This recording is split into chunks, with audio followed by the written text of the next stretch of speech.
嗨，大家好，我是坦平树。今天是2025年5月6号，这一期咱们继续聊聊恒大清盘，聊聊中国的房地产。今天五一假期过了现在各路媒体还有房产中介显然已经上班了要补作业补这个假期缺少的作业。这个上班第一天这些媒体拿起了喇叭又开始吹上了。你比如说这个中国房地产报报道说验资300万元豪宅排长龙，五一广州楼市爆单。五一假期广州楼市热度飙升，不少售楼部场面火爆，人气堪比热门景点。我记得上一次还有媒体说有一个广州大叔买菜路过一个售楼处顺便就买了一套房子。什么叫举重若轻这就是举重若轻对吧？买菜路上顺便买套房。为什么说这个典故呢？就让我想起了这个一个桥段就是姜文拍的那个电影叫《太阳照常升起》，那里面好像那个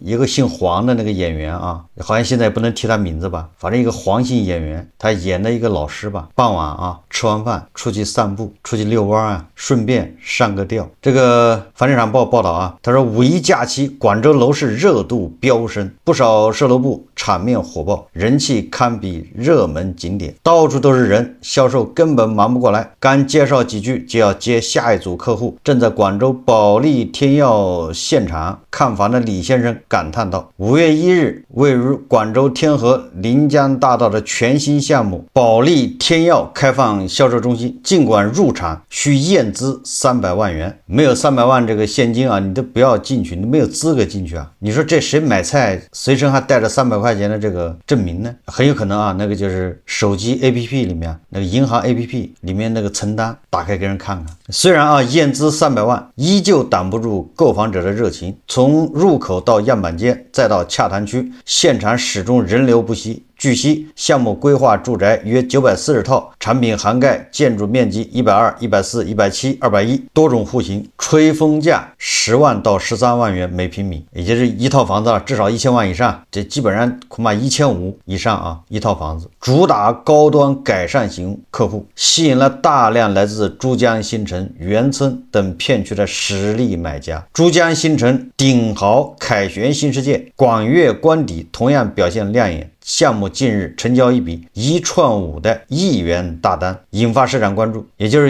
5个房子串到一起，应该这么理解然后一单卖了5个亿，这谁买的呢？五一期间有高端客户1.2成交单价约20万元每平方米，更有客户第一次到访便刷卡签下总价值3000万元的房源。据介绍，项目主力产品涵盖建筑面积132到195平方米的热销户型，以及254到835平方米的转式增底。五一期间认购新房可享95折、专场99折、至高100万元置业礼金等多重优惠。当然了，这个热销的背后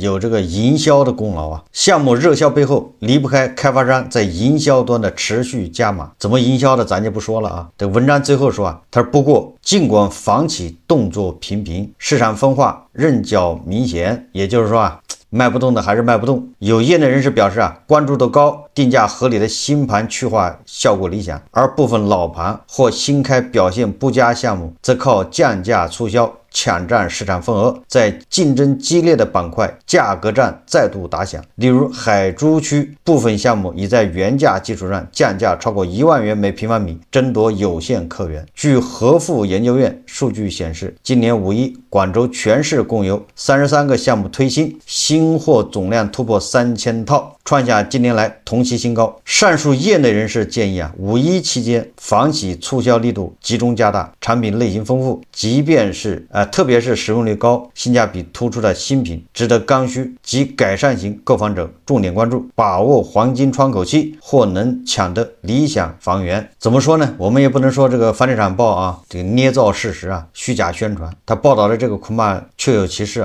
一套房子1000多万，然后得抢购，这说明什么呢？说明跟上上海、杭州这个豪宅热销是一个道理，就是割有钱人的韭菜，就是每个地方多多少少都有一些有钱人呢，这就是改善型嘛。他反正有那么多钱，你让他全存银行也不现实，全转到国外，人钱分离也不好。他在国内既然有那么多钱，他改善自己的居住条件也很正常，所以花个2000万、3000万买套房子，这就和有些人去买一把韭菜一个道理啊。就这个跟咱们普通韭菜跟牛马没什么关系啊，对吧？这种高端住宅，它价格爱往哪儿涨往哪儿涨。总之啊，这个韭菜尖尖啊，对吧？这高端韭菜毕竟也是少数啊，你这么割啊，也有割干净的那一天呢。你看深圳不就是那个宝安吧，市中心一块地流拍，也是用来做改善型的，也是用来做豪宅的，割不动了。贝壳财经报道啊，他转发的央视新闻呢，说好房子集中入市，多地新房二手房市场延续回暖趋势。记者了解到，今年五一假期在一系列政策持续影响下，全国多地房地产市场延续一季度的回暖趋势，尤其是1、2线城市的房地产市场继续保持向好态势。在上海，有些楼盘因为销售情况好，选择在假期临时加推新房源。在广州黄埔5月1日至2日，全区47个在建在售楼盘累计到访量超过2000波，认购量较去年同比上涨37%。同样，在深圳，当地推出5·1好房节展会首日就吸引了4万市民到场。而当记者来到南山区一个楼盘现场，看到不少购房人正在等待签约。这个项目开盘第一天，销售比例就达到了90%。央视新闻报道啊，5·1假期，北京多个商品房项目迎来大批看房客流。今年5·1假期，在一系列政策持续影响下，全国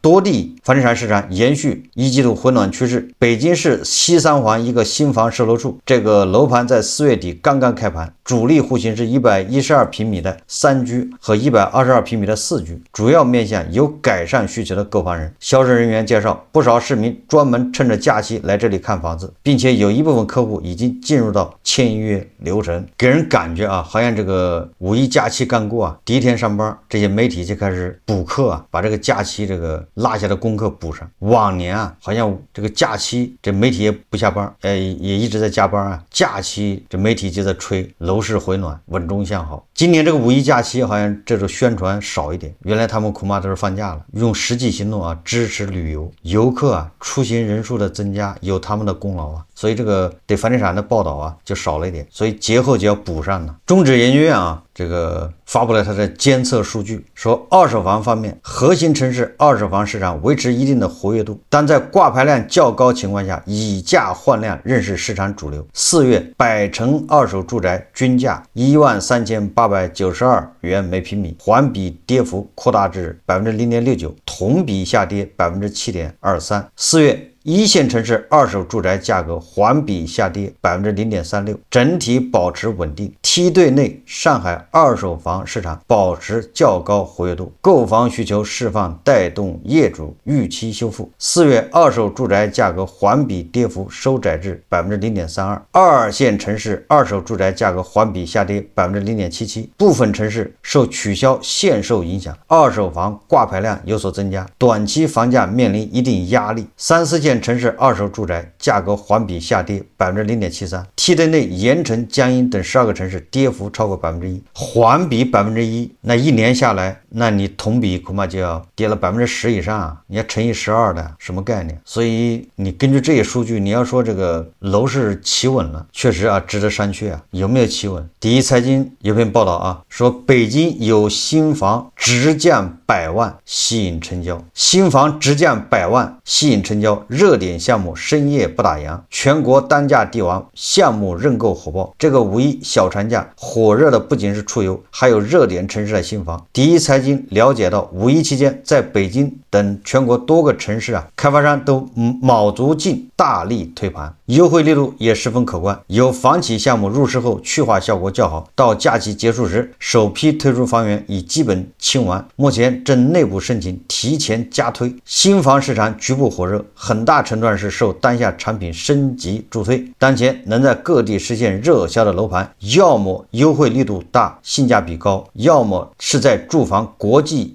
标升级带动下，项目设计、产品质量、得房率都明显超过旧有楼盘，也就是所谓的好房子，所谓的第四代住宅。反观二手房市场，传统3、4月小阳春旺季过后，市场出现一定惯性休整，但整体依然在企稳过程中。机构报告显示核心城市二手房市场维持一定活跃度，在挂牌量较高情况下，以价换量仍是市场主流。业内认为，2025年前4月楼市销售初步企稳，4月超级会议上提出持续巩固房地产市场稳定态势，对地产调节政策成效给予肯定。记者采访获悉，今年5一小长假，北京等全国多个城市新房市场都掀起了一波促销潮。在北京，多个热门区域均推出力度空前的优惠房源，涵盖住宅、别墅、平层等各种不同产品，有改善型项目特价房总价直降100万元，以价换量啊。比如在北京市朝阳区中建浦园项目推出了多个特价房源，有93平方米的30房源，总价746万元，优惠后总价645万元，相当于特价房直降101万元。还有其他特价房分别优惠94万元、62万元、57万元，这个优惠力度还不小啊。第一财经日报说的什么意思呢？也就是新房为什么热销呢？因为是第4代住宅，好房子，得房率高。咱们说过了，如果它房价一样，那因为它得房率高那不就相当于降价了吗？降价了就好卖，也总有人要买那二手房呢？那直接就是以价换量。这个第一财经说的基本上都是实话我们再看看新闻网上有传言说武汉计划收购3000套个人二手住房，用于各类租赁住房和安置房。这个新闻我还没查到它的来源这网上我看有人在传这个。武汉也有可能这么干，也可能不这么干，也可能是别的城市这么干。总之这个都不是专家的建议嘛，专家建议政府收除嘛。本来收开发商的房子现在光收开发商的不行，还要收个人的手人的二手住房。这本来去年对吧，有的地方不是推行这个以旧换新嘛？这个如果是收购个人的二手住房，你不管它是干什么如果是用于各类租赁住房或者是安置房还是干什么，只要是从个人手上买房，就是政府从个人手上把房子买过来，这个里面问题就很大了。如果说这个人是以旧换新，他把房子卖给政府，然后政府给他钱，他拿这个钱去买开发商的新房子，买个大房子，自己还得往里搭点钱，那这个是另外一回事了如果仅仅是政府从个人手上把房子收过来，然后运作什么保障房、安置房，那这里面灰色空间就太大，面临着巨大的道德风险。这个我就非常反感非常这个警惕政府从开发商手上收房子，你这不就是利益输送吗？你收哪个开发商的房子呢？你收谁不收谁的？这里面有多大的空间呢？以什么价格收？你说开发商你还好控制，因为开发商毕竟就那么几个。你说收个人的房子，那这里面不就麻烦大了吗？正好很多这个高位套牢的很多领导，那炒房的人是不是就解套？你收个人的房子以什么价格收？所以说我觉得专家一拍脑门一个主意，根本就不考虑这中间会出现什么问题。他初衷打着旗号都是好的，但是执行的结果呢，绝对是让你意想不到。这个到底是帮谁呢？政府从个人手上买房子，就是个人把房子卖给政府，对吧？尤其是在缺乏这个监督的情况下，权力不受制约，明明市场可以解决的，交给市场解决，专家非要建议让政府来，让大头出钱收个别人的房子，你如何做到公平、公正、公开？我们再看看这个网上充斥的这个关于买房租房的骗局财经网报道说，短视频平台惊现大量跳楼价房产，央视曝光网络低价好房陷阱。近来网络上出现了不少介绍房源的短视频，这些房源往往号称地段好、拎包入住，并且价格还远低于市场价。那么这些低价好房真的存在吗？在一个社交平台上，记者点击预约后，不久就有中介打了电话。然而当记者询问视频中房源情况时，中介却表明不存在。记者了解到，账号运营人员通过评论、后台私信等功能联系上用户后，往往会告诉消费者房源已出售，并推荐其他房源。此外，记者发现部分账号获取客户联系方式后，还存在倒卖信息的行为。大家看视频最近网络上出现了不少介绍房源的短视频，这些房源往往号称地段好、拎包入住，而且价格还远低于市场价。那么这些所谓的低价好房真的存在吗？博主发布视频的目的真的是为了卖房子吗？来看记者最近在上海的调查。项目是70年产权啊，70年产权，然后一梯两户，一梯两户的啊，买咱们的房子不需要社保，也不需要积分。记者在多个社交平台均发现了类似视频，以靠近地铁、低总价、产权房等为标题，吸引用户点击。而视频中展示的多数是面积大、装修豪华的房屋。记者点击预约后，不久就有中介打来电话。然而，当记者询问视频中的房源情况时，中介却明确表示不存在。就不是你们说的那个闵行新庄地铁站那里了。对，我们那个实际位置是在这个金山风云那边，闵行新庄那边的话，单价都要多少钱一个平方了？太高的价格的房子，我们现在也不做。记者了解到，账号运营人员通过评论、后台私信等功能联系上用户后，往往会告诉消费者房源已出售，并推荐其他房源。此外，记者发现部分账号获取客户联系方式后，还存在倒卖信息的行为。联系记者的中介承认，客户信息是通过特定渠道购买的。我们这个总价65万的房子，空过来看看吧。你是通过哪里联系上我的？这地方我们买过来的呀，我们在抖音买的。就浪费时间、浪费精力，而且最主要的是它误导你。你本来你选定了一个区域想看这个地方的房子，但到最后呢，他给你推荐的是别的房子，而且这些房子大多是在偏远。专家告诉记者，短视频中的房源内容如果是虚构存在、伪造价格、夸大装修标准等情况，且具有商业推广性质的，便构成虚假广告。发布虚假广告引流、倒卖个人信息的行为，严重侵害消费者合法权益，同时也扰乱了正常的市场秩序。博主在获取用户的个人信息以后转卖中介的话，那么这种行为呢，可能构成非法买卖公民个人信息。那么按照刑法的相关规定，数量达到5000条以上，或者说违法所得5000元以上的话，那么就可能受到刑法的相关处罚。根据情节的严重程度，会分成2档量刑，分别是3年以下和3到7年有期徒刑。